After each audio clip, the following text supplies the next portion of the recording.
How's it going, everybody? Welcome to General Hospital MV, my GH After Show. Let's get into it. First off, let me start by celebrating the fact that Michael and Willow got an annulment.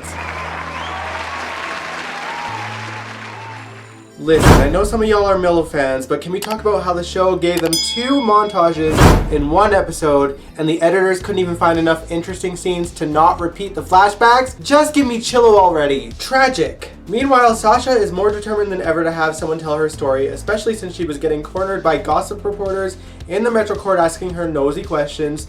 Thankfully, Jackie Templeton was nearby, and Sasha and Maxie asked Chase, who was also there, to put a word in with his mom. While Chase was with the girls, Martin approached Jackie and talked to her about the fact that Cyrus was his brother and that his mother's gone missing in hopes that they could hopefully get the word out and get his mother home safely. It's a little weird that that story is kind of on the back burner right now, but I also kind of get it. There's kind of a lot going on right now. Back to Sasha though. Chase gets Jackie to agree to tell Sasha's story, and weirdly enough, this is what leads to Nina finding out about the necklace.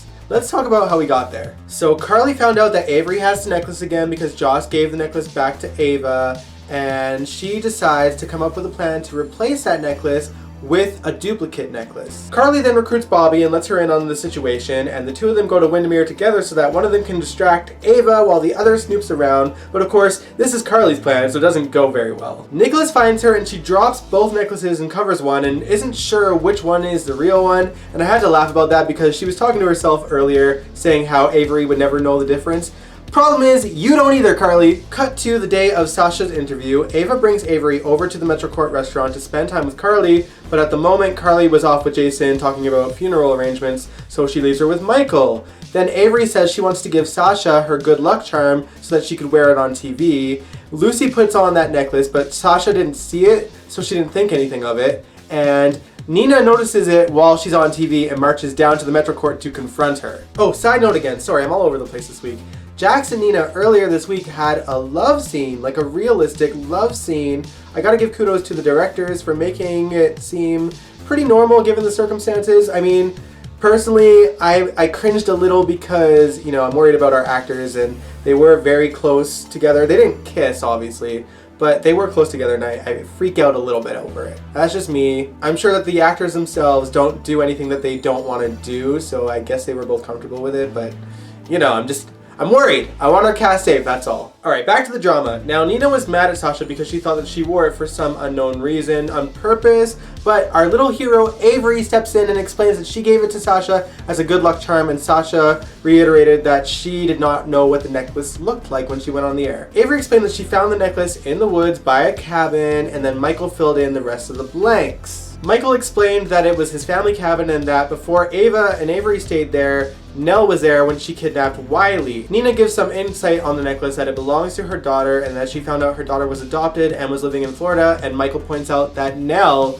was from Florida. Now I should note that in this circle, Jax, Valentine, and Carly are all there when this confrontation goes down. Valentine points out pretty quickly that Carly seems extra stressed for some reason. Carly being Carly comes up with a quick story about how she found out about the necklace the night before and that she went over to Jax's house to tell him about it and that they were trying to figure out a way to tell her the next day, but then Jax steps in and says, "No more lying, I need to tell Nina the real truth of how I found out." Carly, of course, is panicked, and Valentine is intrigued, of course, and Nina's probably going to go into shock, but I'm glad that Jax is telling the truth. I pray that Nina doesn't go running back into Valentine's arms over this, though. Nina, you're better than both of those guys. Guess we'll find out what happens next week, but let's talk about some other stories. Something that happened earlier this week is that Jackie and Finn had a conversation about Chase, and Finn learns that Jackie never had a DNA test done, so of course, he wants to find out desperately if Chase is his son or his brother. It was so gross. But such a soapy storyline, don't you think? Anyway, Finn asks Anna if she'll help him get Chase's DNA so that he can find out whether or not he is his son or not. What a mess. Obviously, Finn is going to find out that Chase is his son and it's going to rock both of their worlds. And also probably blow up their entire family's lives. Maybe it'll happen on the wedding day. To be honest, the only thing that will make that wedding interesting is if that truth comes out as well as Peter's downfall.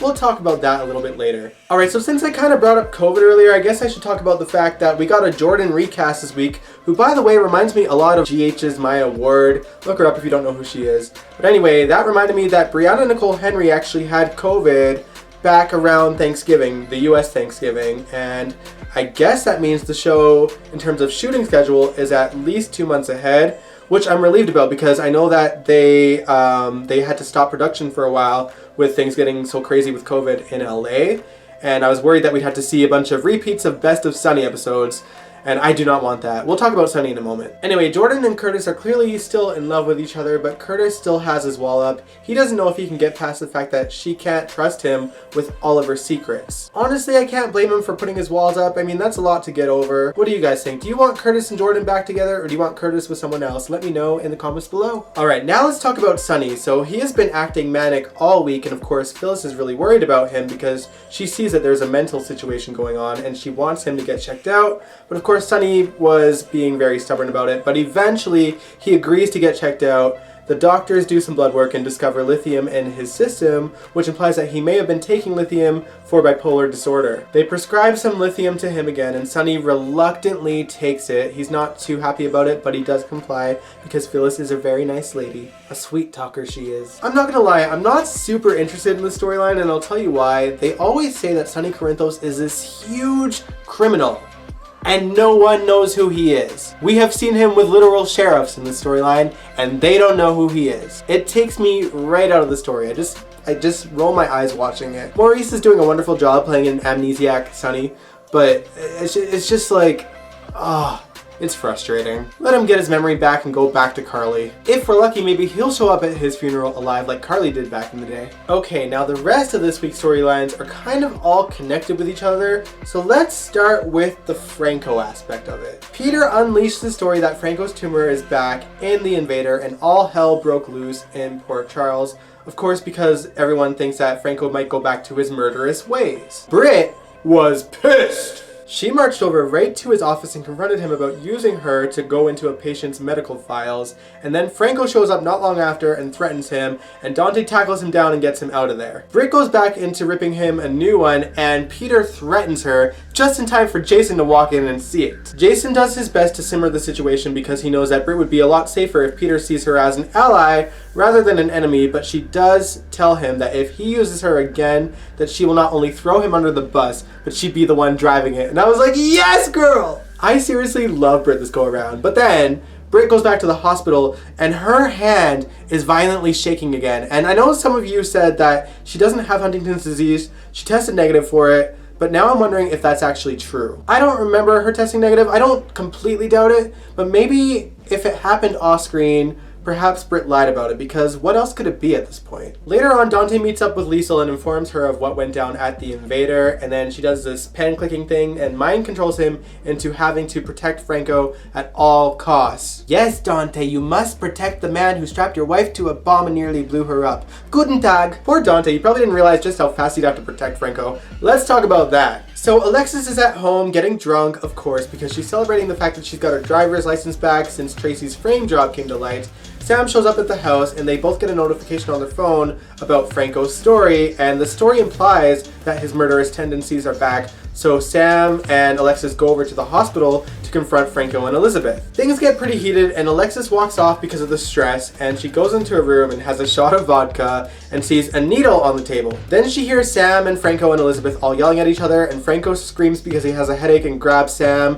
Alexis thinks that he is attacking Sam, and she goes out there with the needle and lunges at him, only for Dante to jump in front of it and take the needle himself. At that point, my head went straight to Olivia. This poor woman, in the span of like 2.5 months, has lost the mother of her grandchild to an indefinite coma, the father of her firstborn son, or so she thinks anyway, and then she lost her husband because he cheated on her with a drunk woman, and then that same drunk woman stabs her son with a needle and nearly kills him. These writers are putting Olivia through the ringer, but I gotta say that Lisa Lo Cicero is doing an amazing job. She is killing it. Oh, and also Olivia's mother-in-law, Tracy, is the one that helped Ned keep that secret, so there is just nothing going right for this lady. Speaking of which, Monica told Tracy that she needs to leave the country because obviously the cops are going to show up to arrest her for framing Alexis. So I guess that's the last that we'll see of Jane Elliott in a while. I will miss her. I love Tracy. You guys know I love Tracy. By the way, last week I actually reacted to Tracy withholding Edward's heart medication.